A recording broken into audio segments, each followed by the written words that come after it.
आता एक मोठी बातमी. काँग्रेसचे ज्येष्ठ नेते आणि महाराष्ट्राचे माजी मुख्यमंत्री पृथ्वीराज चव्हाण यांनी भारतानं दहशतवाद्यांचा खात्मा करण्यासाठी राबवलेल्या ऑपरेशन सिंदूरबाबत एक विधान केले, ज्यामुळे आता नवीन वाद उफाळण्याची चिन्ह आहेत.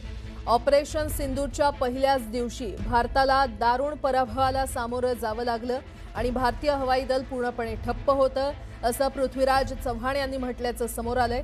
पृथ्वीराज चव्हाण म्हणालेत की 7 मे रोजी झालेल्या सुमारे अर्ध्या तास चाललेल्या हवाई युद्धात भारतीय बाजूचं मोठं नुकसान झालं. यावर लोक विश्वास ठेवत किंवा न ठेवत एवढंच नाही, तर त्यांनी असाही दावा केलाय की या दरम्यान भारतीय लढाऊ विमानं पाडण्यात आली आणि हवाई दलाचं एकही विमान उड्डाण करू शकलं नाही.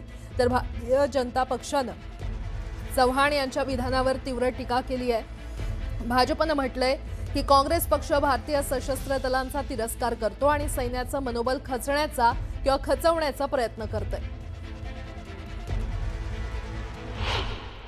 आणि त्यामुळे मग एक असा विषय निघाला की मग मोदींनी का मान्य केलं.